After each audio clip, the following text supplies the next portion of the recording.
Chapter 34, Ayin Beis, volume 1, page 57. Maimer Barashich Hachechem, Maimer 9, Discourse 9. And we're middle of the discussion of the Esses, the structure of existence. As it began in the vision of the artist, the cosmic artist, God, and then manifest, what we call Eris and Kalim is how it manifests in a structure, still a divine structure, Tzelem Elokim, and that divine structure means that there's distinct entities called Chochma, Bina, Chesed, Gvura, and so on. That's what structure means, distinct. It's distinct, it's distinguished, you can define it as parameters, etc., etc. The fundamental parameter we're discussing now is Milo Mato, the language in Hebrew, which really means higher and lower. Essentially degrees, stages, states of being. So besides the fact that Chochma is different than Bina, that wisdom is different than understanding, and that intellect is different than emotions, they also have a different level of intensity, because that's what makes them diverse. So something that is of a more refined container, think the mind, can therefore generate and create more refined energies. Just to use my own example here, like for example, the body has also the heel that walks on the ground. That's also part of the body. It's also a container. The heel is fashioned in a way that it can absorb the shock and it can absorb the blow of walking on the ground. If God forbid you took the skin and the muscles and the so-called the personality of the heel and put that in the brain, and put the brain and the heel, they both wouldn't do their function, because the brain is a much more just subtle. The brain has to be protected by the skull. It's a much more subtle thing, like the heart. These are very subtle and very very gentle type of organs, and as such are containers for much more subtler type of expression. The mind, the brain, can conceive of ideas. The heel, the foot can't. So everything has its energy and has its container and these levels. So generally he spoke about the difference between Chochma and Bina. The concept is just a point, and the Bina is the development of it, and therefore as the containers so-called expand and become more mitzias, meaning more substance, the generating of the energy is also more substance and therefore less abstract, less sublime. The same thing, Meichen and Midas, the intellect and emotions. Emotions, the container there is what's in it for me. Am I attracted or repelled by something? So you're already talking now real mitzias. Meichen, by its personality, is really going away from yourself. So you could say the container of Meichen, the container of intellect, is already a more sublime one, because it's not about subjective interest. Emotions are very subjective interest, so therefore the energy it generates is powerful. But it doesn't have the same sublime, ethereal, I guess, ruchnisdike, dakasdike personality. That's chapter 33, more or less. Spoke about it in Avedis Hashem as well. That the goal, however, is that it does come down to midas. You can't remain in the intellect. But from the level of Gili, the last thing he said, that even though it has to come down to midas, because that's how it affects a human being in mitzvahs and actions, and also in transforming the animal soul. But in pure intensity, the mind power is more powerful than emotional power. Intellectual power is more emotional, which we also see. You see the fact is, with the mind we can conceive of things, innovations and inventions that change the world. Emotions are more what's in it for me, what I gain from it, etc., how I relate to it. But the actual idea of thinking of thinking out of the box, so to speak, thinking of a new concept, it's purely intellect. So the intellect can travel to places that the emotions can never travel to, precisely because they're not so narrowly defined by what for me, not for me. See, so the mind essentially can take us on a trip to places that are far beyond, called imagination, creativity, whatever word we want to use, and that's directly connected to its bittul. It's going out of itself. That's what a mind is. A curious mind. What does a curious mind do? It explores something outside of itself, not in its own little shtetl chelam and its own little farm, but looking outside of your own farm, out of your own, getting off your reservation, Lech Lecha. So now we continue chapter Lamed Daled, page 57. And the example of this we'll understand above. Remember, all this in chapter 33 was an example. It was an example from faculties of the soul, Keiches HaNefesh, an example to understand Keiches Eres Pnimim, internal and integrated energies. So the dogma from all this, Lamayla, and I was going to explain how Chochma and Bina and all this is in the spiritual realm, meaning namely Atzilus. The B'Chochma Meir Ribe'er, L'Fisha Chochma B'Chinas Mir Takelim. So in the faculties we understood it. Chochma, what is the keli? It's only a spark of an idea. It's an akuda, a point, and thus it's a container for something very subtle. So what is it, Lamayla? So literally that's the mashal. So to speak, well, it's more than a mashal, as we know. We're created in the divine image, so our faculties are actual mirror image of reflecting what's going on above. So in Chochma, the reason I'm emphasizing this because it's a very important for methodology of how to learn Chassidus, that after you speak about it, so-called in our own lives, in our own persons, the Keiches HaNefesh, the faculties, like he says, Kamei B'Keiches HaNefesh. So now, if you went to chapter Lamed Al without Lamed Gimel, you'd be like learning Eitz Chaim. Because then it says, Chochma Meir Ribe'er. Someone say, what does that mean, Chochma Meir Ribe'er? By using faculties of the Nefesh, the spirit of the soul, you get a little sense of it. Midas, Mechen, Sichel. But as he says in Tanya, the Keiches HaNefesh are nishtalshlu mehen from the Esses Spheres. But to talk about the Esses Spheres without talking about the faculties is somewhat abstract. So Mukubalim, Kabbalists, people who know it properly, when they read that, they understand it. They understand the application. For us, we have to go from the example, move from the mashal to the nimshal, or move from a lower world to a higher world. I'm just pointing that out. So now we can understand when it says Chochma Meir Ribe'er, L'Fisha Chochma B'Chinas Mir Takelim. That's the formula in the source. They can say right there. Chochma radiates an Ribe'er. Ribe'er is both Kamas and Echos. Ribe'er means intensified. Ribe'er means an abundance of energy, of light. See here, energy is more appropriate than light, because not light, as we say, it's about the energy. Yeah. The fee, and why? Because Chochma has a diminished or a minimal amount of containers. So there's the formula: container energy, how they work with each other. Or gamma keli, or gamma kli, as it's known that in Chochma, even the container is commensurate, it's proportionate to the energy within Chochma. He may explain it, but let me say what I have to say about this, because remember we talked about Nakuda, Kav, and Shetach. And Nakuda, Yud, which is Chochma, the Keli there, you see right away the Keli is a much smaller one. I don't mean just physically smaller, it's a concentrated one. So the Keli is fitting to the air, which is the whole point of all the faculties in general.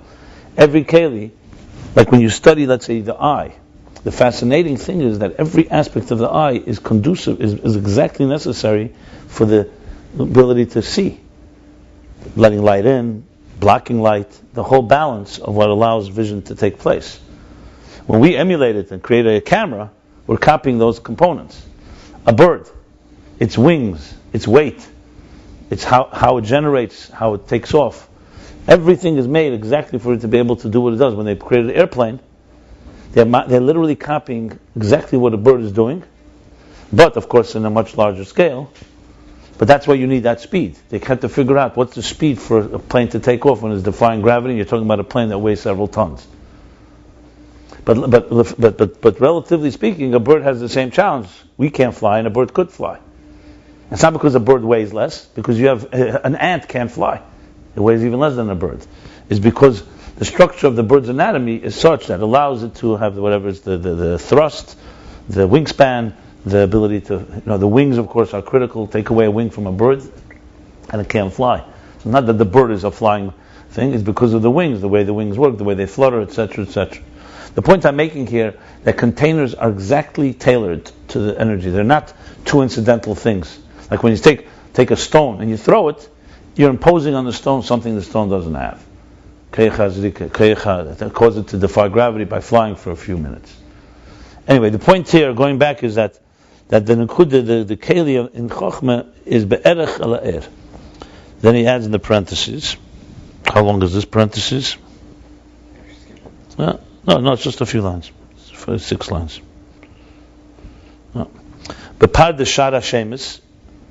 Remember the thoroughness of Ayin Beis. So everything is very thorough. And Pard the Shara Shemus. Pard this from the Ramak. In the gate of names. Shara Shem is just simply a section in Pardes. The Hashem, the Chochma Hu Yudke. What is the name? Every one of the divine names has a corresponding sphere.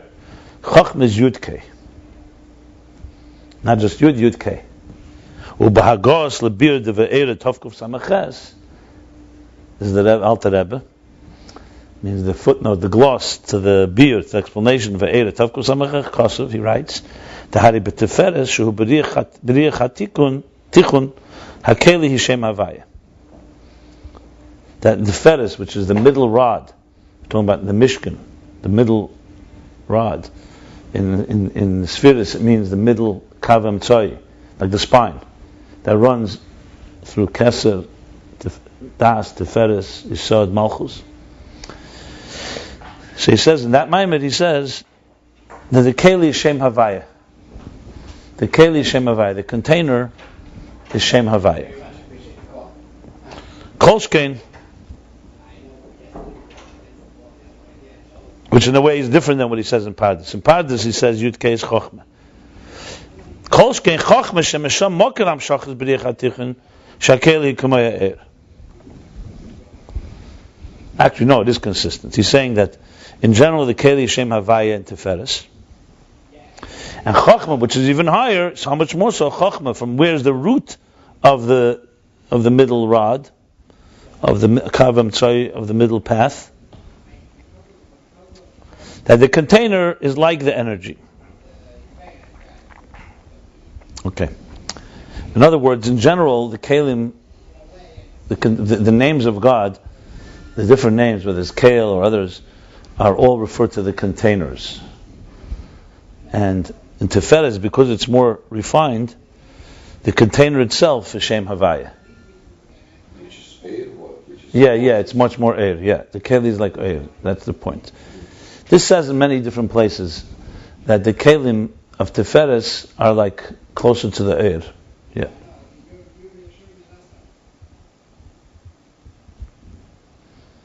For example, you can't say the Keli of Netzach is, or the Keli of other names, of let's say Chesed.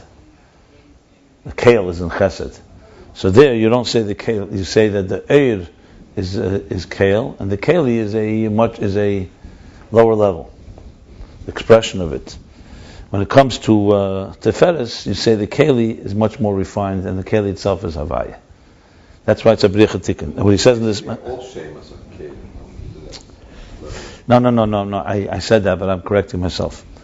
Shemas are... he spoke about Shemas. We spoke about Shemas. Shemas is really in the Mamutza, the interface between Eres and Kelim, between the Shama and Guf, generally speaking. But generally speaking as well, that this, essentially the Eir, look at Keli, this goes back to the opinions, where the Shemas of Hashem are, they in the Kelim under the Eres. But generally speaking, the Keli and Eir of every Shem are two separate entities. There's the Eir of Chesed, there's the Klei Chesed. There's the Eir of Kael, and there's the Klei. In Teferes, because of its sublime nature, because of its Kavam Tzoi, the Keli itself is Shem Havaya. The other places you would say the Eir, not the Keli. And there's Kolshkein Chochma, which is even higher, the source of B'riach Hatichon, so the Keli is like the energy. And that's consistent. The part the Shem of Chochma is Yud Kei. U'b'makam acher Isa, and elsewhere it says Rizel Shene. Ki Havayu hu Eir is the Atzilas v'Shem Elikim hu HaKeli v'HaKelim hem Gimel B'chinas. it says the Havaya is the energies of Atzilus. And Shem Elikim, who are Keli. And Elikim refers to the container. And there are Kelim Hem Gimel B'chinis. And there are three levels in these containers. V'im Kain. And according to this then, Im Kain, if that's the case, they have Bina, who is Char B'Sa'ir Ima Keli. So because Bina is Elikim.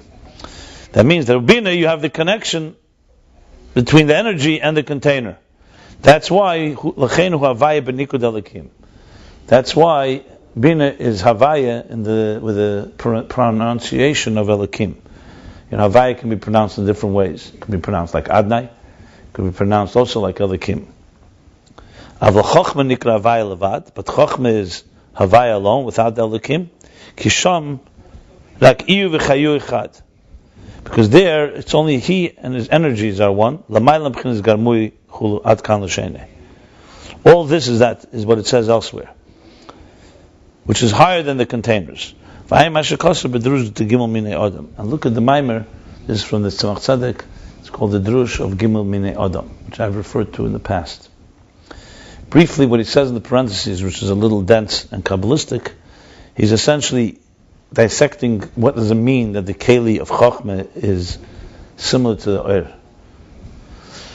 So briefly, it goes like this. Chochma is Yudke. So as soon as you say Chochma is Yudke, you're already saying it's a more sublime level. Chochma is Yudke. That's the highest level of Havaya. The two first letters of Havaya. Then he adds that just like Tiferes, even more so, even more than Tiferes, where the container is that refined that it's Havaya, so much more Chochma. And then finally, the third source he brings is that in general, in Atzilus, like I said, there's energy and there's containers. The energy is Havaya, and the container and the Havaya is the energies, and Elikim is the container, and that breaks down. Bina compared to Chochma is like Elikim compared to Havaya, but in Bina it's more of a container. Havaya is Chochma is Havaya alone, without anything else. Like we said, that means even the container is similar to the energy. That's essentially what he's saying here in the Kabbalistic terminology. The Havana, the explanation of it is what we're discussing now. But technically speaking, that's what it comes down to. And here are the sources, where the container of Chochma is itself like the level of Havaya, of Oir. The bottom line is that when you talk about the energies and containers of Atzilus, there are containers that are much more substance, and therefore much more, essentially, much more defined, and then containers that are much more sublime. Chochma, which is the highest level in Atzilus, the container itself is a very sublime one, a very ethereal, barely there, basically. Miyut HaKelim, as he said. Now continuing on, and in general, Chochma is a point alone. It's only a point. Ayin. A point is a level of Ayin. Ayin means substanceless. You know, there's the Ayin and Yesh. So relatively speaking, if you look at the letters in the Hebrew alphabet, a Yud is Ayin compared to, let's say, a Hey, or an Aleph for that matter. Because it has no Spatial, it has no length and no width. It's just a point.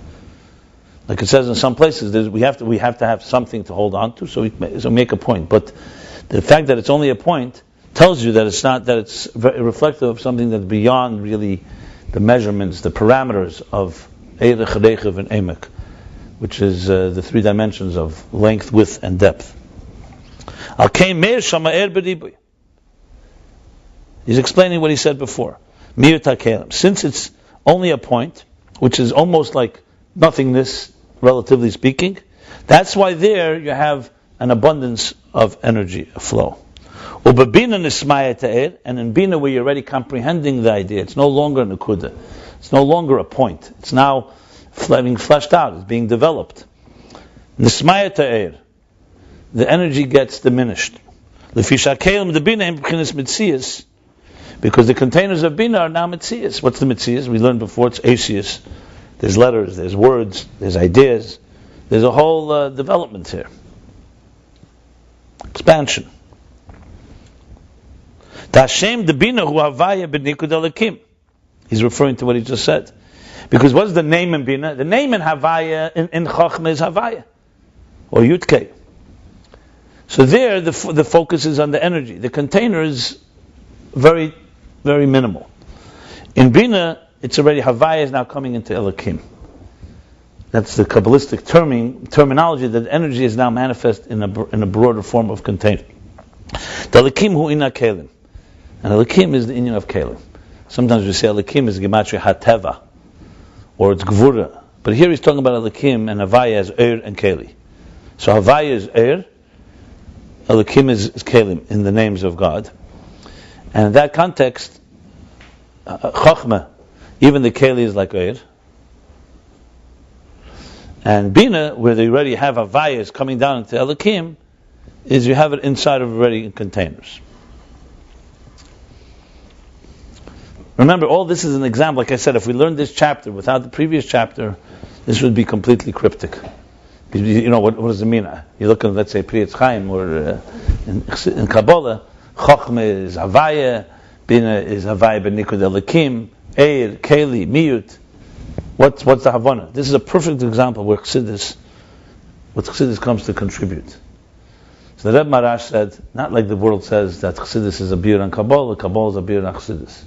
You could see this in Ayin Beis, by the way. Of course, the question is asked, what does that mean? How could that be? Chassidus came after Kabbalah. That would be like saying the Mishnah is a bir on the Gemara. The answer is, because Chassidus talks about it, how it is in Elokus overall. Kabbalah just talks about it, how it's in Elam Atzilus, in a particular world called Seid. The Rebbe explains this in Kuntis in Yanosh Teres Chassidus, that Chassidus is Yechida. Kabbalah is Chaya. So you have the Pshat, Remez, Drush, Sod, is the four elements. Pshat is Asiya, Remez and Drush, the two opinions, Yitzira and Bria. And Atzilus is Sod. But then there's elements Ein Seif, the fifth Madrega. So that's Nefesh, Ruach, Neshama, Chaya. And Yechida encompasses them all. So Chassidus talks about it, how it's in the full picture. Kabbalah doesn't talk so much in Keiches HaNefesh. Talks about it in one realm, how it's in the divine so-called structure, in Kseid. Chassidus connects it to Pshat, Remez, Drush, but also more importantly it's the Etzem that brings it all into all sides. So when you're really learning, let's say this, it's true, Kabbalah is the source, so-called, the root of the ideas as they are evolved in us. But it's not just that Chaychs and Nefesh is an example, it's actually the manifestation of what's going on in Atzilus, in us, is Chochma and Bina. So when you look at Chochma of a human being, you have a taste of Chochma of Atzilus. Kabbalah only teaches you about the Atzilus part. Kabbalah is the engineering room. Chassidus is also for the layman, basically, because it explains it also for each of us in our lives. Kabbalah, like I said, you read this alone, there's the levels. But on the other hand, you want to know what they are in the source, in the engineering room. So here we have it. Chochma Bina is Havaya, and Havaya b'nikud Elokim, which essentially is Elokim is Kelim, Havaya is Eir. And in Chochma, even the Keli is Havaya. In Bina, it already takes on some type of substance. That's the Kelim of Bina. We're not even talking about Midas yet. The Bina hi b'chinas hasoga. Now he's explaining. Because Bina is the level of comprehension. Shazal b'chinas yesh u'mitzias. Comprehension is already yesh u'mitzias. Because I'm comprehending something. Chochma, it just radiates the truth of an idea. So you just get the point that this is the concept in a concentrated form. Bina is now fleshing it out. So Bina is understanding. So right away it's called yesh u'mitzias. It has substance. It has a whole. It's the whole entity. Like it says, lahanchil yesh. That's of course a pasuk that's brought at the end of Mishnayos. Lahanchil yesh. Talking about yesh. Literally, lahanchil yesh means to give to lahanchil yesh would be to lahanchil is a yerusha, inheritance. To pass on inheritance to yesh, to those that love him. Yesh. So there in the end of Mishnayos, end of Shas, Yesh, he says Yesh is a Shayelim is, the Hanchel Yesh. What's the lashon there? Yeah. So lashon is Matzah Kadosh Baruch Hu Klei Machzik Bracha Ela Hashalom. Shenemar right? I think that's lashon there. La'anchil yesh. So the commentaries explain what that means.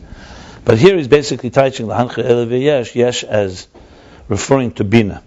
The question is how this hints to bina, la'anchil yesh. So yesh coming from the word yeshes, mitzias. So it's a level of bina basically. And being that the containers of bina have substance, are on the level of substance. That's what it means. La'anchil yesh. So he's going to pass on to his ayavim, his tzaddikim.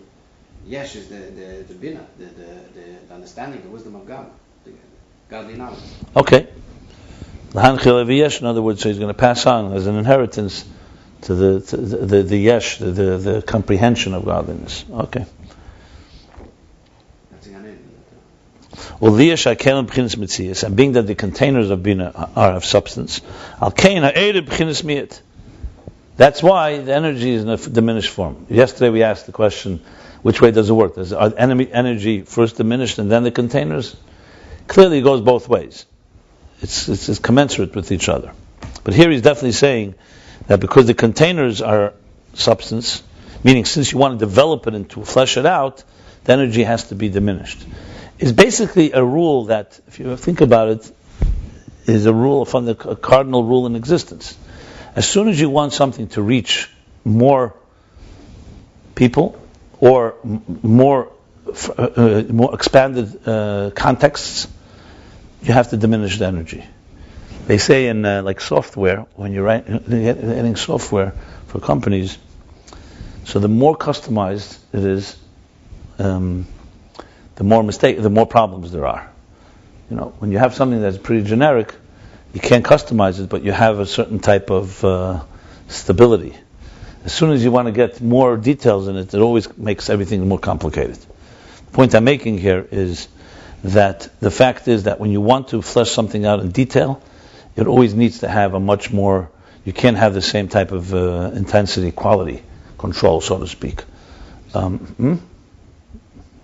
What? Exactly. Right. So basically, as Bina develops it further into details, the energy there is more diminished.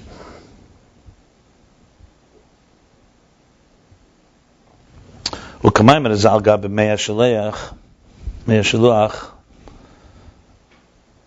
Razal say by the Mei Shaleach, that's we're talking about the waters of what they call Shiloh, right? Shiloh. Yeah, Shiloh. Shiloh. Yeah. Shahi Mekalchin ki Iser Hirchivu Nismayit Meimov, which means in its root. It was flowing like you said, like a very like a concentrated point. This is a coin. Yeah. It's very, very narrow. Right. Chivu, when it's spread out, nisma. So they tried to make it wider, but what happened was they were trying to make it wider, and it's smart to name of. Yeah. So the waters got diminished, like anything, like a live spring of water. In its root, it's very intense. As soon as you widen the containers, like I just said with the thing, as soon as you widen the containers, it's automatically. But what happened there? Did something actually happen that was a problem? At that time, the Beis Hamikdash, they tried to widen there should be more water should come, and it actually produced the opposite effect. Less water came. Less pressure, I think. That's what happened. Less pressure. You want to kill the substance. No, but actually less water flowed. It was an interesting phenomenon, yeah. But today it would be the same case. It's logical, right? It's a natural phenomenon. No, it was flowing like he said, like very, very, very narrow, very small, very not enough. They wanted more, so they tried to widen it. And actually, it actually caused less water to come. But that's because of the pressure issue, right? I think so. I don't know. Well, look, if water's, let's say, down in the spring and it's very, very intense, and you have a very narrow opening, it's going to come flowing through. You widen the opening, it's going to not need to break through, so it's going to so-called recede. Yeah.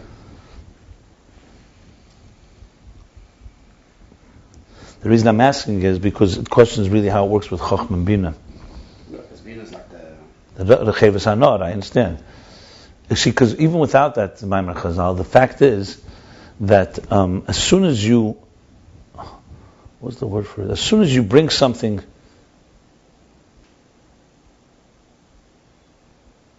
to more people, let me just think what I was going to say.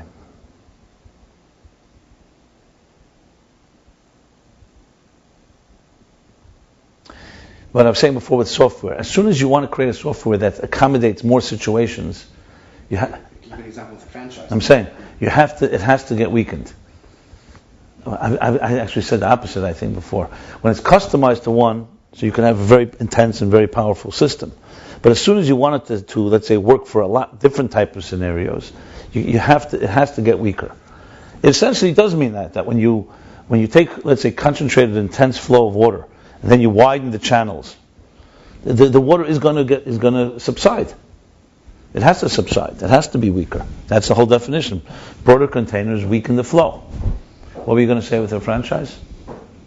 No, if you wanted to mass, if you want to market you got to lower the quality. Systems down to the detail, and then the low skilled employees could and you have to simplify it. You have to simplify You can't, lowest skilled exactly. The deeper and more complex it is, the harder it is to really spread out.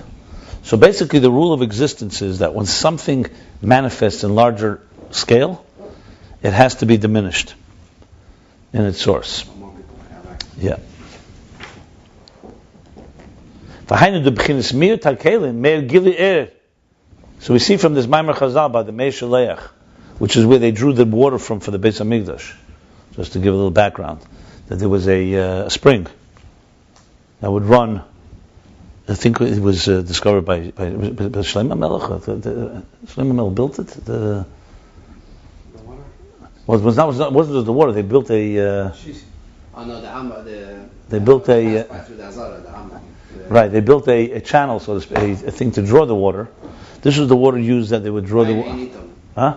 Yeah. It's also brought because it can only go up to its source. Yeah. So this is the water that was brought.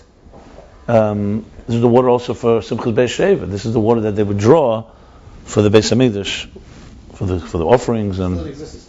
Yeah. You could see it.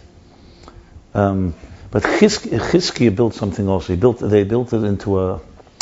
What they built? They built a what do they call it? An aqueduct, right? Yeah. Okay. So bottom line is what we see from this: the beginning Miyat HaKelim, when it was like Ke'isr, meaning it was all Mekalchin means it's like almost like frozen. What's Mekalchin? Like concentrate. Mekalchin is flowing. Mekalchin Ke'isr. Okay. Why do I think Kiluach? Okay, my mistake. Another way. Okay, fine. So when it was concentrated like that, because Miyat HaKelim, when it was just in a very concentrated form, Meir Gile'eh, that's when radiated a lot of energy. And when the containers were widened, expanded, Nismayat the flow, the energy diminished. And that's what it means, that Bina, because there's the expansion and the expansion of the containers, the energy gets the energy and the revelation gets diminished. As it's known that Bina conceals on wisdom, on Chochma. This is what it says. He will have Heinif. He waved his hand over the river, not as Bina.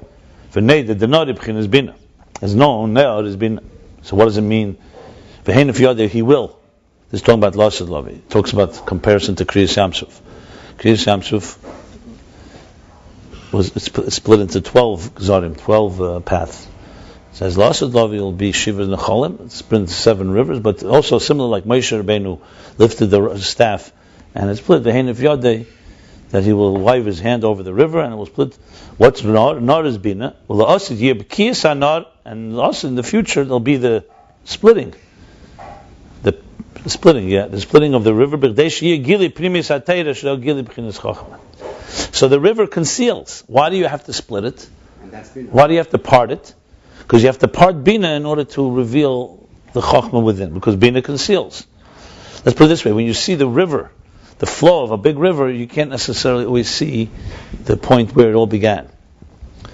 in a way, when you read, for example, Mitler Rebbe's Maimorim, which is one of the reasons that Tzemach Tzedek had an issue, was because the expansion of the ideas, and sometimes what was the Nekudas HaChochma from the Alter Rebbe gets almost like overwhelmed. There's a reason for it, but you really need both Chochma and Bina to really have a focused thing. I didn't say problem, I said issue. Not problem. Tzemach Tzedek was grounding all the Maimorim of the Alter Rebbe in, I want to know exactly what the Alter Rebbe said, and not what was added. Mitler Rebbe, everything is mixed together because Bina, it's taking the Nekuda of Chochma, the idea that the Alter Rebbe said, and just writing 100 pages on it, without distinguishing. Not saying, here's the Alter Rebbe, and now I'm giving like Pirush Rashi, so to speak. So Tzedek created more organization. So it was just two different approaches. Bina, that's what Bina does. Tzemach Tzedek is Das. Das comes and distinguishes it again. Not too much, God forbid.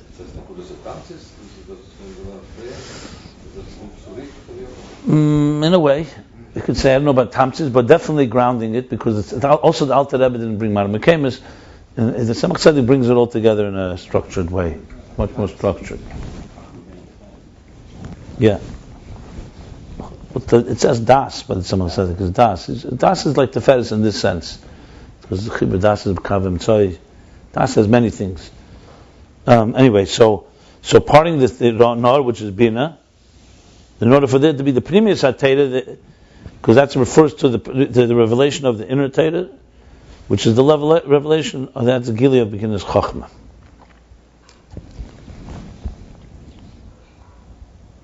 So when you learn, for example, the outer dimension of Teira, Nigla, Gufa Daraisa, so there you're learning how it's manifesting already. If you want to understand so-called the source of it, that's Chochma, Pnimius HaTeira. Okay.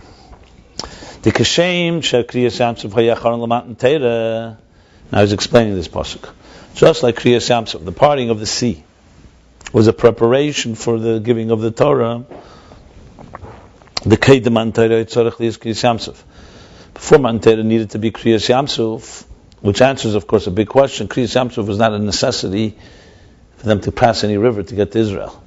So clearly there's a deeper reason why God led them there. And to kill the Egyptians, there's other ways to kill the Egyptians.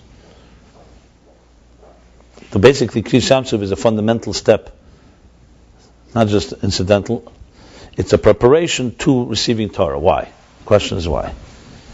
And then he's going to compare that to the parting of the sea, L'Asad Lavi. So there was twice in history you have parting of the sea. One for Gilead Teira in general, and the second for Gilead Pnimius HaTeira. He's going to explain that. The Yam of B'chinas Malchus. What is the parting of the sea, L'Asad Lavi? The Gashmis? I mean, it's like here we're at a certain geographical area in the Sinai Desert. There's Mefarshim that talk about it. Some say it's Begashmi, it's the same thing, because it does say Be'enif Yad. I mean, it talk about Nahar Pros. That's what they generally say. I never found a source, but the Rebbe writes, says in the Kutzich Chelik Aleph, that it says in the Medrash that all the Naharim, all the rivers, all the waters split by Kriyas Yamsuf. Chutz min Nahar Pros.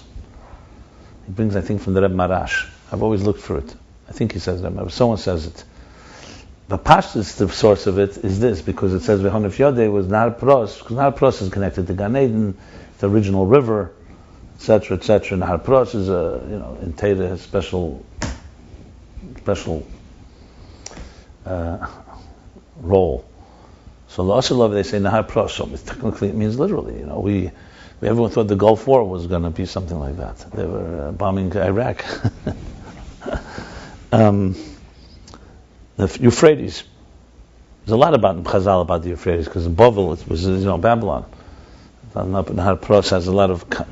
I wrote once all the contradictory Chazal, because sometimes Nahar Pros is considered the highest river, sometimes considered the dirtiest river. Modern Gemara. Ad Nahar Pros. Basically, the boundary in Teira took Ad Nahar Pros, which means. So Pashtus, it means literal.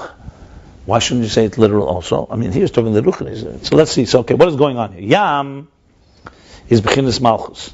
He's basically explaining this whole thing with Chochma and Bina in the context of the parting of the sea. The Yam, the sea, which is Yamsuf, who B'chinas Malchus. That's the lowest level. Shekeneses u'malemes b'teicha eres datzilas. That's why it's called Knesses Yisrael. Knesses. It Shekeneses. How would you translate Knesses? Kenes. To enter. It gathers. It gathers and conceals within it the energies of Atzilus. So Malchus is the lowest level. Essentially, it gathers everything. In order for there to be Matan Teira, Gili Atzilus, you need now the Gili of Atzilus. Malchus conceals that revelation. So there'd be a Gili, a revelation from of the source of Atzilus. You need to split Malchus and the concealment.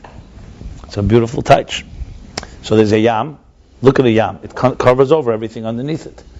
If you want to have a Gili, a revelation from something not the natural, which is like it says sometimes by, what does it say, by Rosh Chodesh and Shabbos, that the Shar Chotzer Hapnimi Zaya Pasuach.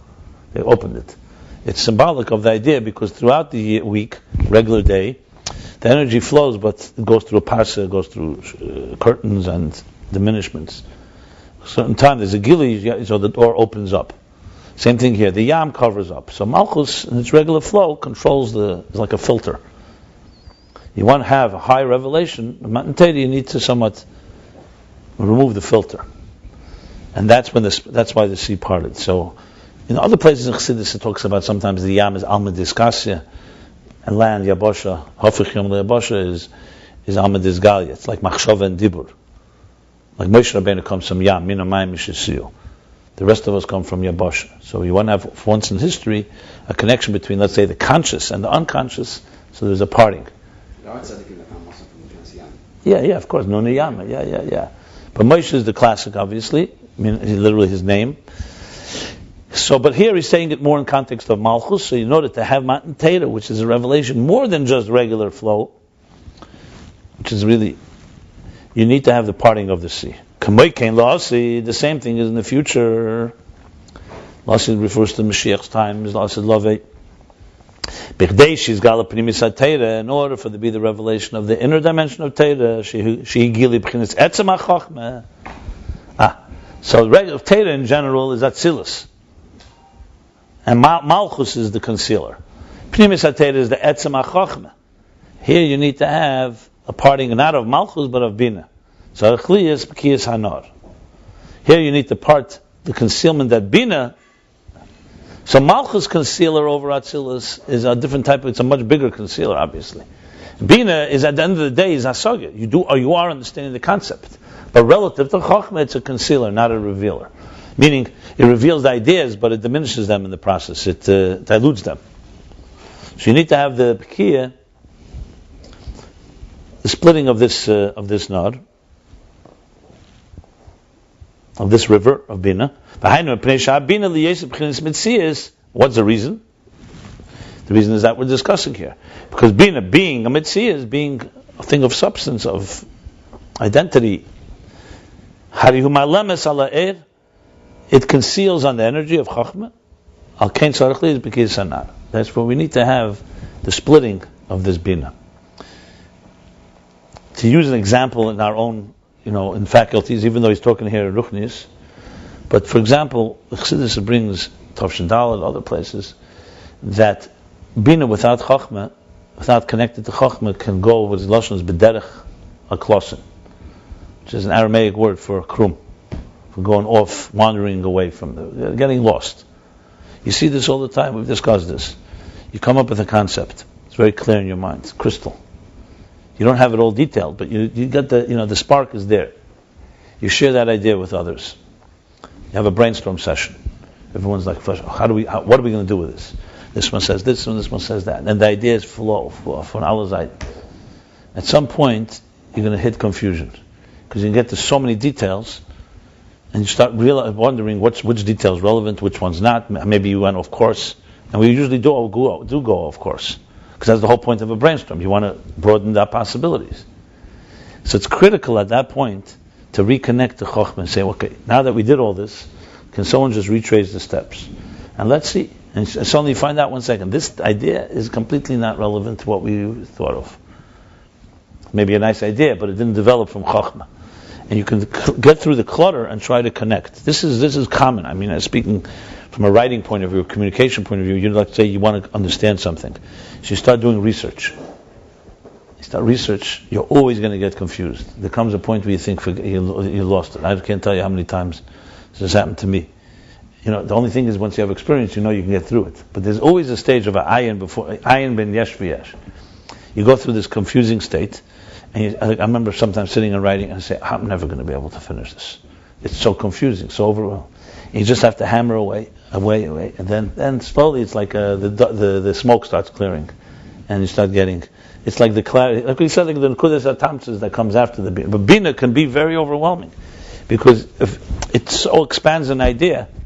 So the idea is like this. So when you're in bina, you need to part the sea, you need to part the river of bina to get back to the chochma, or else the bina will overwhelm the whole concept. I'm just thinking there must be other examples of this when something gets so diluted. There has to be examples. It's like when they give you medication or they give you anything that has like a strong formula. There's a point where they say you shouldn't use it after a certain time because it gets so dissipated. I know that's a good example. I'm trying to think of something. There's definitely in chemistry where a property is diluted in order to be able to absorb it, and then they do something like some catalyst that reignites the concentrated energy within it. I have to ask our local chemists. Do you have any PhD in chemistry? We have to expand it. That arises. Anyway, bottom line is you need to part this bina to get the chochma. Okay. So now we covered chochma bina lamaila. Sum up, chochma is diminished container, meaning a very subtle container, and thus much more intense energy. Bina is more substantial container, maybe that's the word, substantial, mitzias, and therefore diminished energy. Now he's going on to midas. And now remember, midas and keiches ha'adam is za in Atzilus. So here we go. This is a chapter that helps us also decipher. Chochma bina is an idea, a conception, and a development of the idea. Za is midas. Now he continues. Va'achar kach b'za. V'kolshkem b'malchus, and then afterwards. And then afterwards comes Zah, which is the Midas. Chesed through Yisod. U'kolshkem b'malchus. And even more so Malchus. Shesham ikiri in hakelim. Ha'er sham b'miyad b'yeser. So as we go down, the gradation, Bina is diminished compared to Chochma, and Zah, and even more so Malchus, because Malchus is just referred to Malchus with the Yam. There,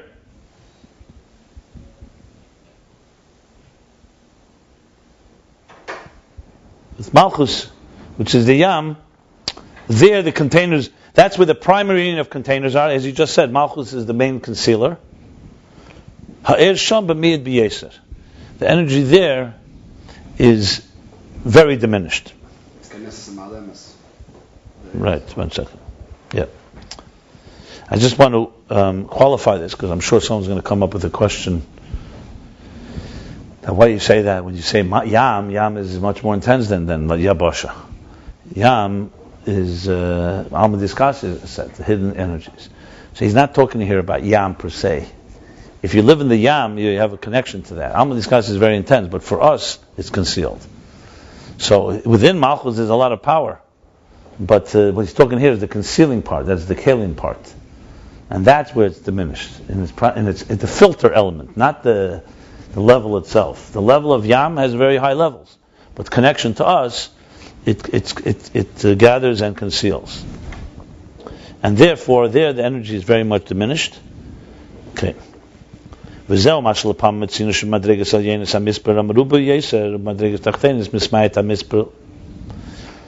to explain another thing. Remember, we're talking all about structure. So he's literally going through mathematical and spatial structures as they are in the spiritual realm, which is Atzilus. So he's saying like this, that now with this we'll understand that we find a contradiction. Sometimes, sometimes we find, some places, that in the higher levels you have a greater number a larger multitude. As you go down in levels, spiritually speaking, conceptually speaking, the number gets diminished. We'll explain it. He's going to explain this. And sometimes you find the opposite. The higher you go, the more one it is, all the way to Hashem Echad. And when you go downward, there it spreads into many, many details. Sometimes it says the opposite. He's going to say like here. As we know in the structure of numbers, you have units, Yechidus, 1 through 10. Chassidus is 10 through 100. And Meis is like 100 through 1,000. So the first is like, go through 1, 2, 3, 4, 10. Then comes 10, 20, 30, 40. And 100 starts jumping by 100. 100, 200, 300, 400. It's the structure of numbers. The aces of the Hebrew alphabet work this way. Al through Yud is Yechidus. Yud through Kuf is tens. And Kuf Reish in Tov is 100, 200, 300, 400. So you have basically this structure. So it's known in this structure. The Yechid is Malchus. Units identify with Malchus. That's a lower level. Vasid is Bezah. Midas and Zah is where you have the tens. And Mei is Chochma Bina.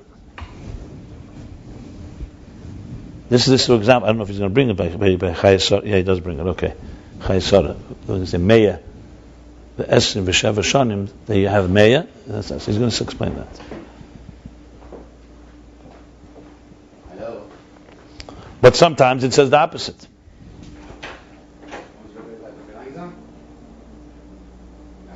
Oh no, I'm sorry. It's not the opposite. This is just another way, another explanation that works this way. It says Oi, or another way. Yechidus Hein Bezah.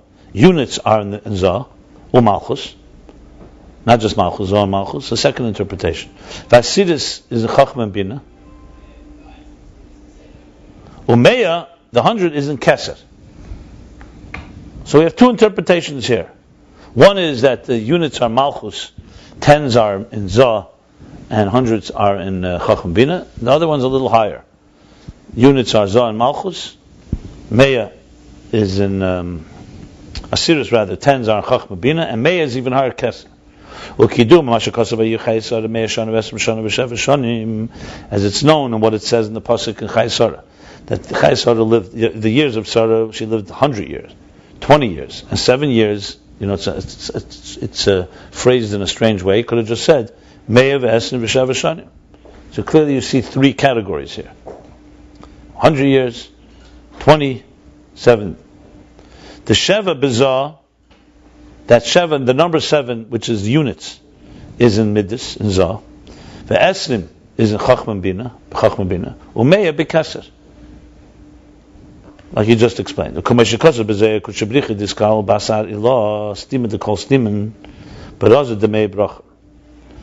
says in Zayah that the Eibishter, Diskal, who interconnects Masari law, Diskal Masari law, Diskal, I don't know if interconnects, Diskal, that he encompasses.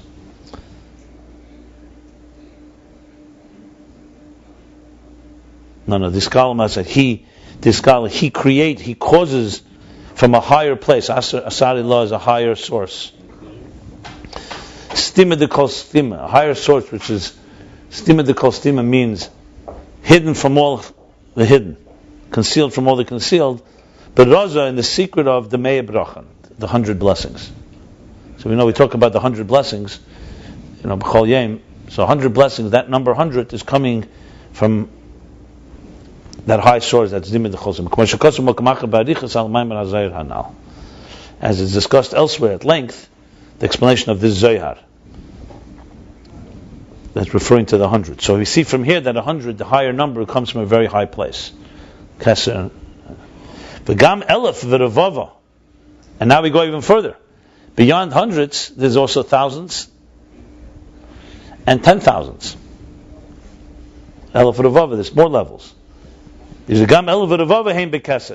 also on the highest level in Keser.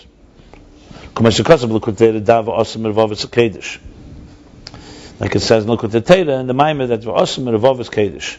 So we see from this, bottom line is that the higher you go, the higher, the greater the number.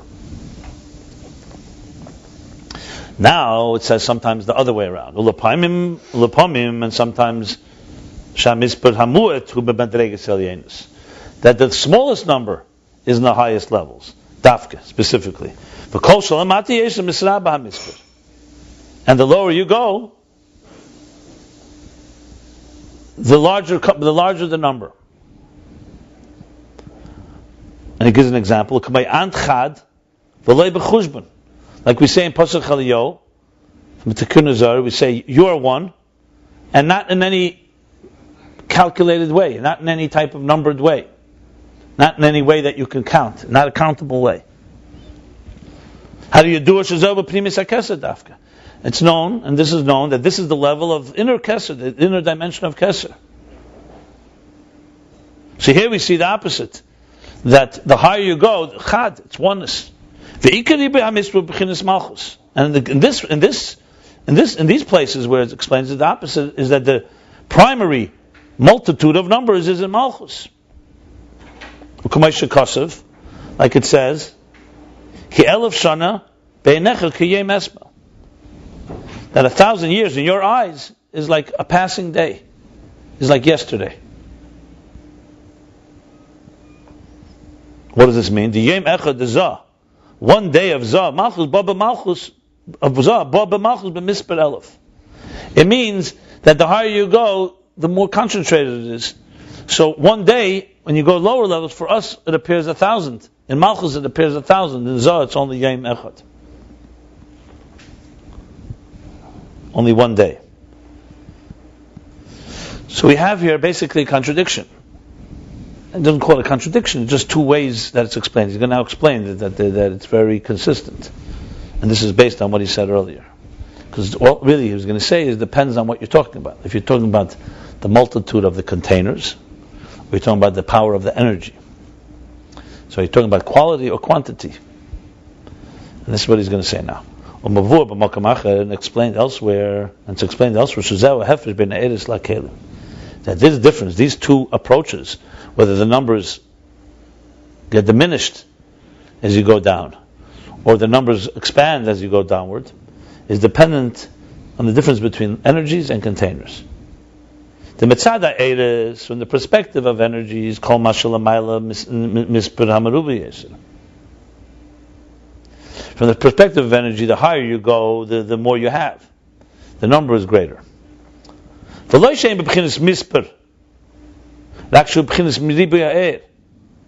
means they have more. It's not that they have more numbers, more individual pieces, components. That it means that they have an intensity and abundance of energy. That's what means more. More qualitatively. From the perspective of air. And from the perspective of energy, the lower you go,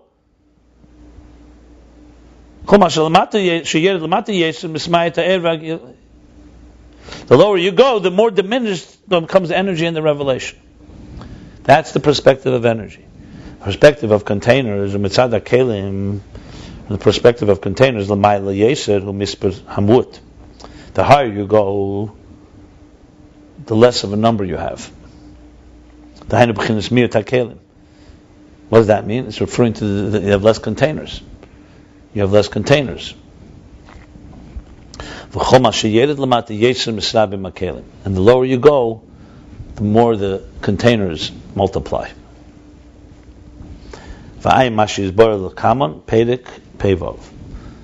And delve into what we learn later, we'll discuss later, chapter 86.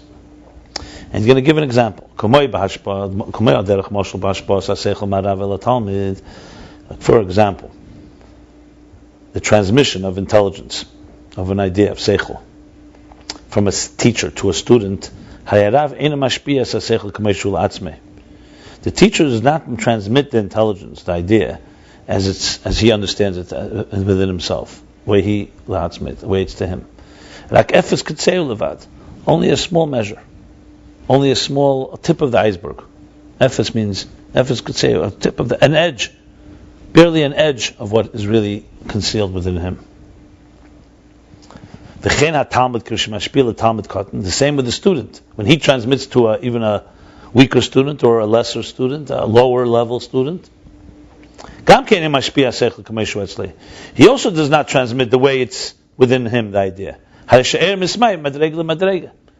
Which means clearly that the energy diminishes as we go downward. That's the process of how you teach. So we see from this, that's from the perspective of energy, of the idea, the concept, where's the larger number, so to speak, where's there more intense energy in the teacher?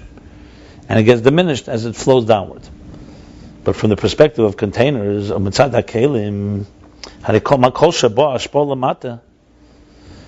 perspective of containers, as he's going to say, the more the transmission comes, the more it descends, the more words, the more letters are used. It's with many more inyanim, and with many more explanations and concepts. That the teacher on his own does not need all these details. The only reason they're coming is because of the recipient, which means it's a container thing. So the recipient, from the container's point of view, the more you go down, the more containers you have. The more details, the more letters, the more explanation. From perspective of energy, the number is higher above. And the same thing is in higher levels, even higher levels. The energy is abundant and the containers are minimal. And the more it extends and transmits lower, the more you have the abundance of containers and the diminishing of the energy. That's the way it works.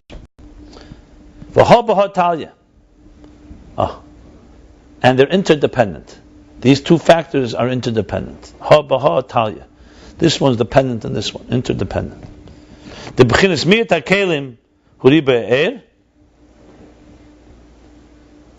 That when you have diminished containers, you have intense energy. And when the containers are multiplied or many, the energy gets diminished.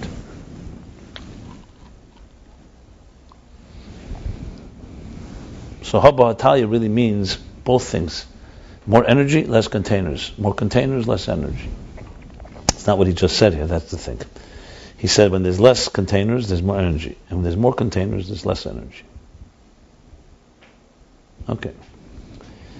I would think Haba Hatalia would have said, P'chinas mir takelim uri ba'er. Or P'chinas ri ba'er mir takelim. Okay. I guess the interdependence is both ways. From both perspectives. Understand what I'm asking? The language that has been interdependent would seem that the way you would say it. What's the difference? It's not a difference technically, but it's a difference in language. Haba Hatalia usually means that It's equally interdependent. right, that like when you have higher, more energy, you have less container. The other way around is the more container, less energy. Here he's saying when you have less to container, you have more energy. When you have more container, you have less energy. That's just a matter of language. The idea is the same. I'm just saying, Haba Hatalia sounds usually more where, right, exactly. You begin with the kalim, and here you begin with the air. Here he's beginning both of them with the kalim, depending whether the kalim are more or the kalim are less. How's what's the zayin with them, Avram? No, seriously, it's just an interesting. Haba Hatalia usually is what I just said, right? Haba Hatalia usually means it can come from you or it can come from me, and whatever, whoever starts here, it looks a little more like the containers are the ones that determine it, so to speak. The language is kalim. But we discussed it. Definitely both are correct. I'm just being, I'm fine nitpicking here. But the only thing is, you could speak, like for example, what makes the energy actually diminished? Because now the teacher knows he's going to a container, he's going to a student, so he has to create more containers. So he has to diminish the energy. So it's not rooted in it's not like his interest is diminishing his energy. That's not the goal. The goal is to reach the student. To do so, you need to have more containers. If you have more containers, you automatically diminish the energy. In other words, God's interest is not diminishing energy. It's because He wants something. Why? What else? Maybe that's why He's emphasizing it this way. You know what I'm saying? In other words, the goal is not diminishing energy. The goal is to create containers. You have it tzimtzum not because God wants it tzimtzum. You have a tzimtzum for it to make sense to us. How can infinite energy leave room for identity like us? So tzimtzum is in order to get that done.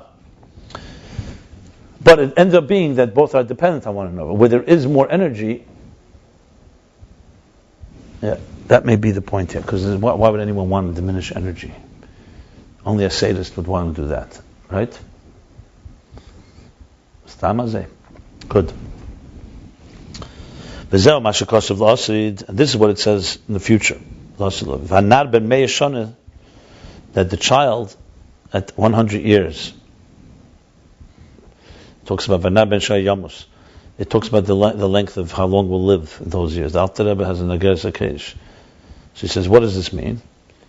The Naru B'chinas Katnus, B'chinas Mir Ta'er. Nar, child, is referring to the level of Katnus. Katnus means immaturity usually, but Katnus also means smallness. So B'chinas Mir Ta'er, there's a diminished amount of energy. Yisal la'asid, but la'asid he will be elevated. B'chinas meya l'mayla l'zikna v'seva. When the la'asid of Mashiach comes, this person, this child, who's a katnus and with diminished energy, will be elevated to the level of 100, which is higher than zikna v'seva, because we say ben shishim l'zikna, ben shivim l'seva, right? That when you're 60, you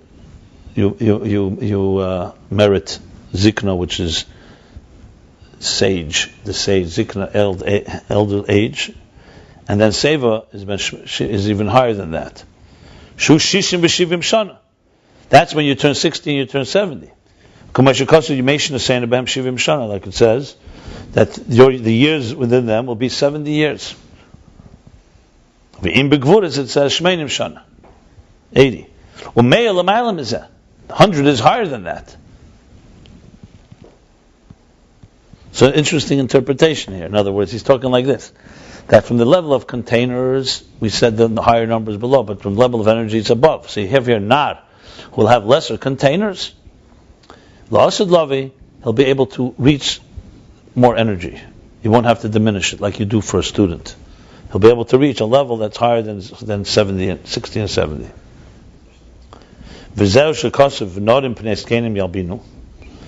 this is what it says, that children will make the faces,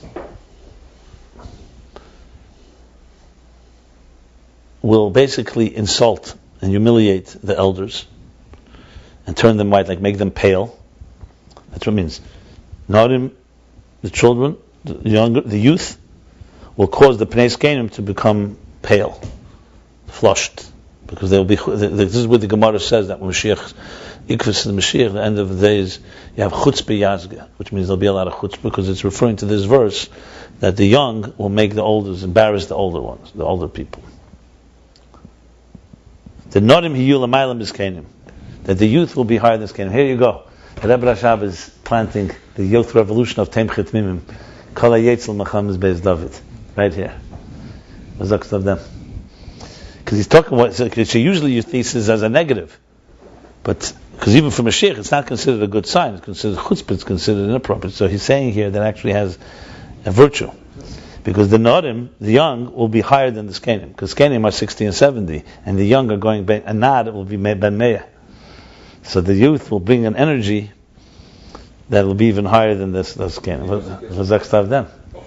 Yeah, revolution. Because before the Rebbe Rashab, you have to remember the center of Chassidim were older Chassidim.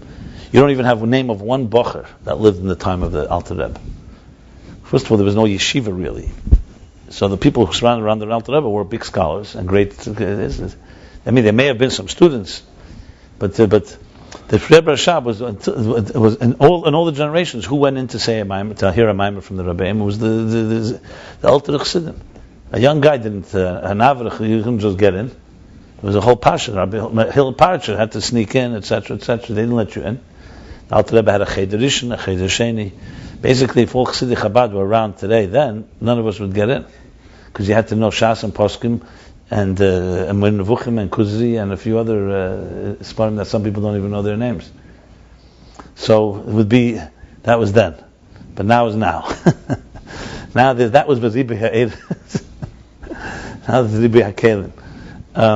But the Rebbe Rashab went and created a revolution, built a yeshiva. And he says he's not building a yeshiva in order to have another yeshiva. There's enough yeshivas.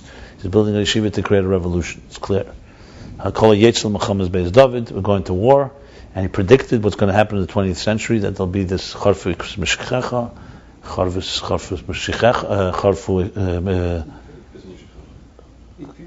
right. It speaks about two different types of darkness that will descend, and we need to have soldiers that will become the warriors against that.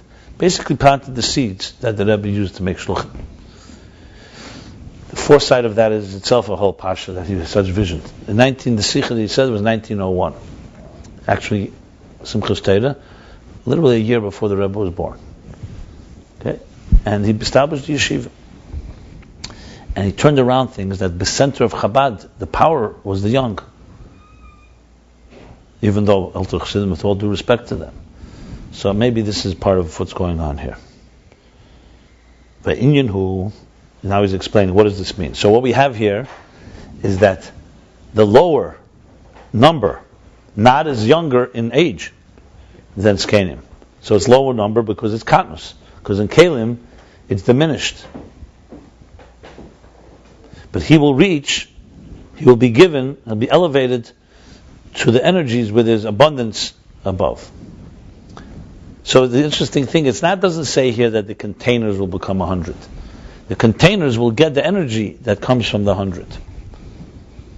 So in other words, what till now he was saying was the two different approaches was that from the perspective of energy and intensity, there's much more abundance above, and it has to be diminished to come down. From the perspective of containers, there's more containers below. But the interpretation of, and that's the meaning behind what he said, all different things he explained. But when he talks about Nar Ben Me'ah Shana, he's going according to the approach that the Eir is higher, and the Nar has less. Not that Nar has more. And he will get that energy. Just want to emphasize that he's talking now that the Eir is higher. But he'll get that, less Lavi, and therefore will be higher than the Skenim, which are only 60 and 70. For Inyan, what's the Inyan in this? We just talked about the chutzpah of the youth. Not in Pnei Skenim Yalbinu. The 70 years, Shivim is what he said in the pasuk that he said. Here, what's 70? That's the 7 lower levels of Keser. Let me explain what this is. In the prophecies, there's the pasuk of Ahoya, Er Kishivas Hayomim. The Er Shivas Hayom generally refers to the energy that exists in the first 7 days of existence, meaning the first week.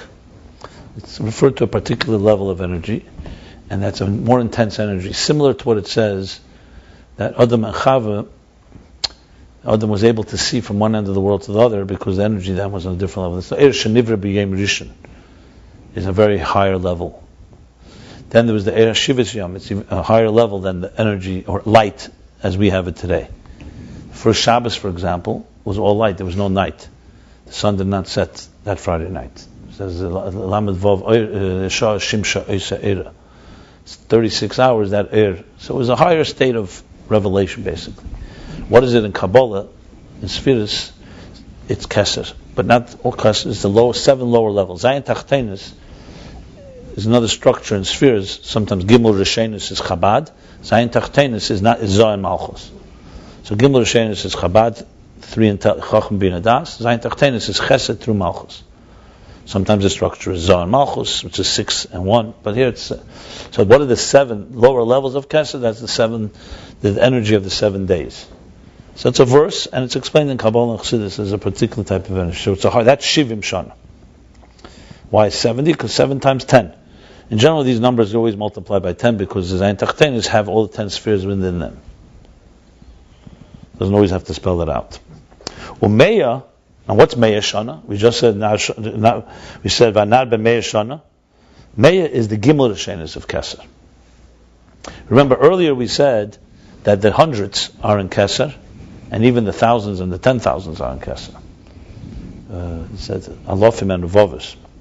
Now he's saying they're breaking it further down. 70 is the 7 lower levels of Keser, of the crown, and 100 is the 3 top ones.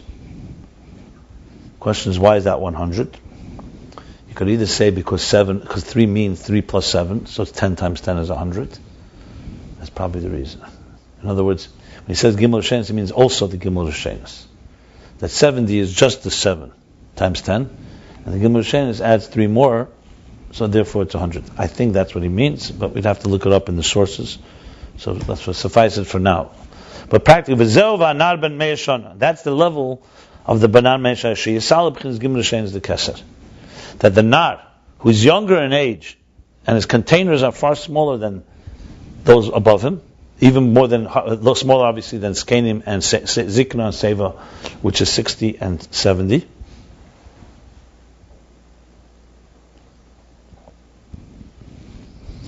So he will elevate Lasid Lave in the future. Hanar b'Meishana, he will elevate to the level of the 3 higher Gimel Rishenis, the first 3 of Keser. Again, this is Kabbalistic. It's just he's using technical language to ground the whole subject in the sources. This doesn't have explanation per se, but basically he's referring to what he said earlier, that the higher you go in energy, the more the number, the more intensity, as he put it. The lower you go, the diminished. From a container's perspective, it's the other way around. And now he's bringing this whole thing with Nar ben Me'eshana,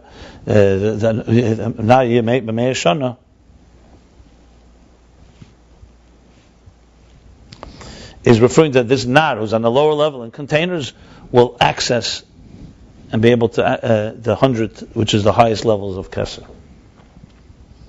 Whereas the others, the people Zikr and Sev, people who have 70 years, only can access the 7 lower levels of Keser.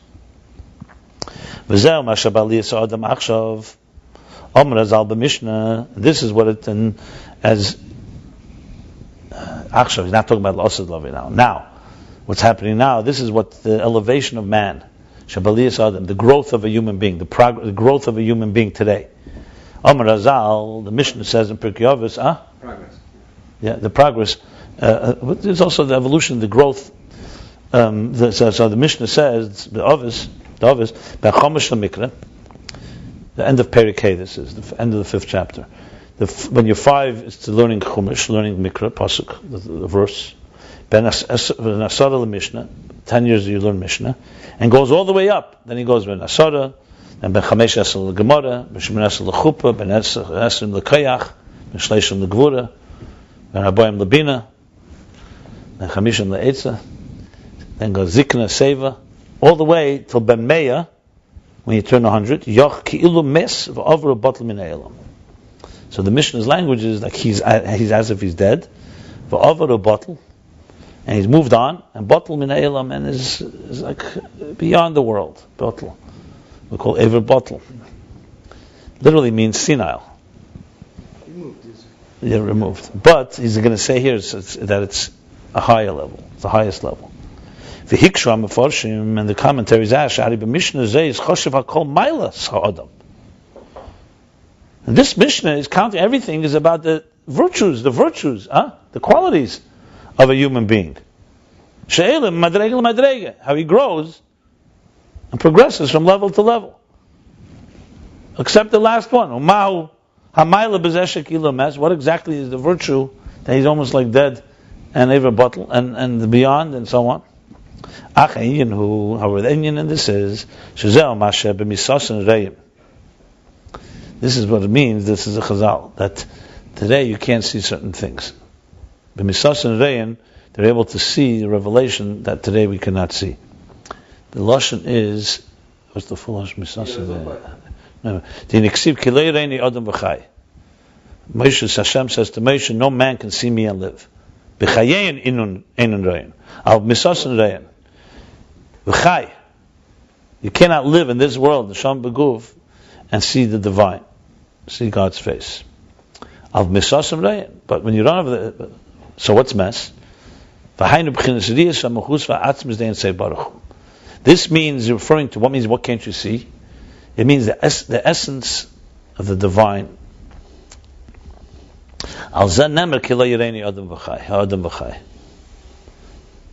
And this is referring to that man cannot see me and live. Av misasanei, but in death they do see me. And this is now the mile in the Mishnah that's actually the highest mile of all, the highest virtue. This is ki'ilu mes. When you reach 100, you become like mes, which means that the ability to see something you cannot see while you're so-called manifest in your body in the full sense of the word.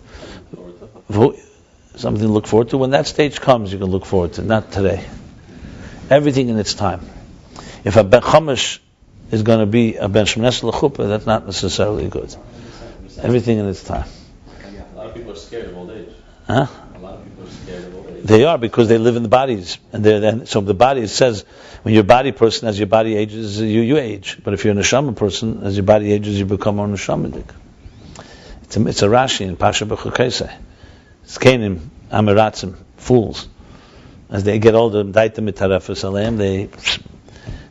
minds go, and the Talmid Chacham, their minds get sharper. A guy told me he plays golf all day. He was I know many years. I said, what are you doing playing golf all day? How can it's like? You can enjoy it, but it's like. He says, I'm preparing for death. He says, golf course is very similar to a cemetery. It's a lot of rolling grass with little holes. That's what he told me. So it's like what Mark Twain said, that he wants to live the last years in Manchester because it'll make the transition to death easier. That's what he said. So there are transitions. I found that to be very funny. Why Manchester? Because the rolling hills? No, because it's a very, very depressed and boring place.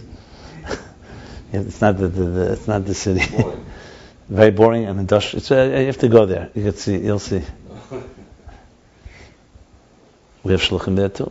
So here we're talking about the nar. That's the whole. Let's see it. Let's just finish. This is what it means, that in your lifetime, in your world, your world. It usually means elam haba. You'll see in your lifetime. So this is what he means. You'll have the misasa. Yeah, what the advantage? You can be young and still see beyond. Exactly. Yeah, that's what the Rebbe Rashab did with Tem Chitmim. You know how? Only in one way. If you become a soldier in the Eitzel Mechamas Beis David. If not, you're just going to be your own Ananda Junge Pisher. Right. V'hainuli Yesi Ben Meya, which means that when he becomes Ben Meya, 100, Sheisalav B'chinas Pnimius HaKeser. And he elevates the Pnimius HaKeser. Doesn't mean the time over here. He's trying to say that these numbers are representative of the different levels. Right? That's what... Obviously it's levels, but the time Ben Chomish means literally Ben Chomish, means a Ben Meya, the Mishnah is saying, can reach the virtue of... That's the pshat in the Mishnah, but the way he's explaining it here is that each number represents another level for the person. So he could be 20 years old, but I wouldn't say that. I would say that it is a level that you reach when you're growing in a healthy way. Just like when Tzadgeret Rebbe said that don't be worried about Ben Chamishim Muzik. We're talking about someone that does.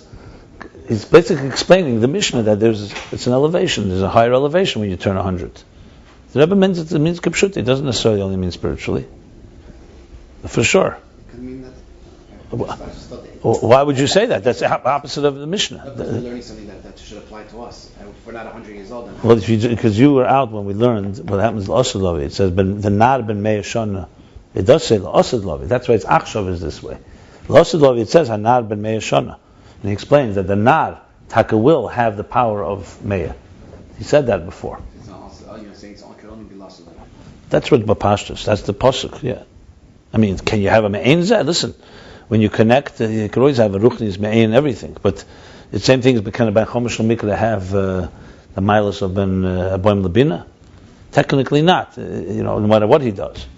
But that's another discussion anyway. That's why Hainu Yesi B'Meir Sheisal B'Chinas Pnimis HaKeser. That's the level of being B'Meir that he relevates. So in other words, it's also elevation. He answered the question. And this is through the preparation. You have to go through 70 years. But he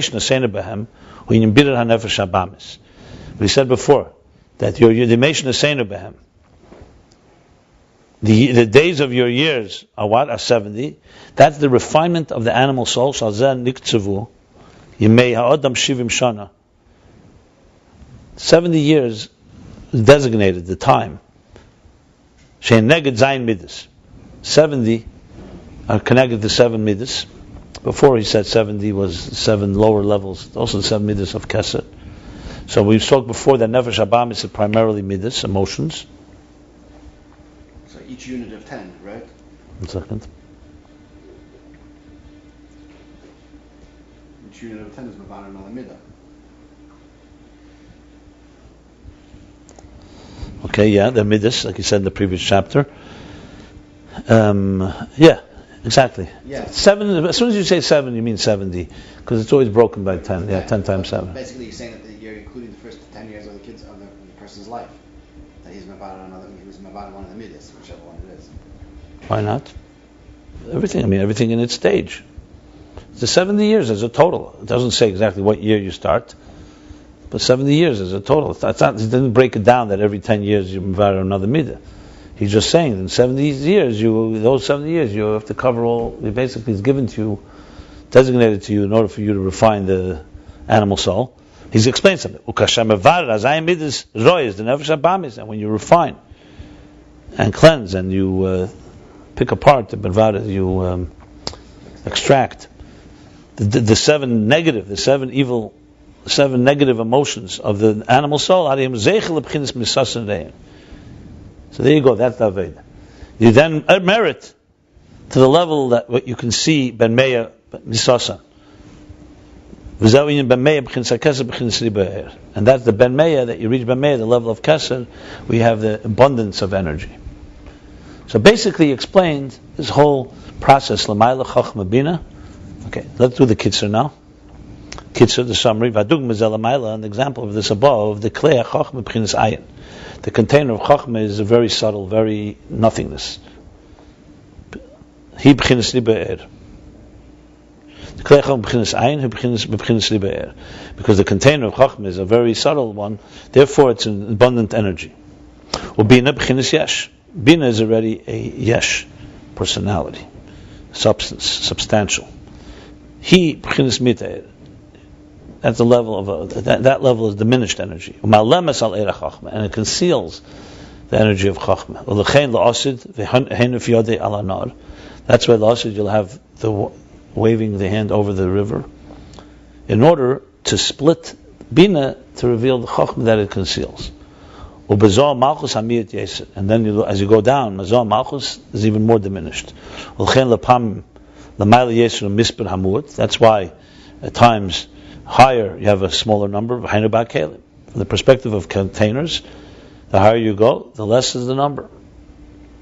And sometimes the other way around. That above is the higher number. That's from the energy perspective. This is the meaning of 100. He's like as if he's a mess, as if he's beyond, he's dead. Hainu. Interesting in the parentheses. Hainu bit like He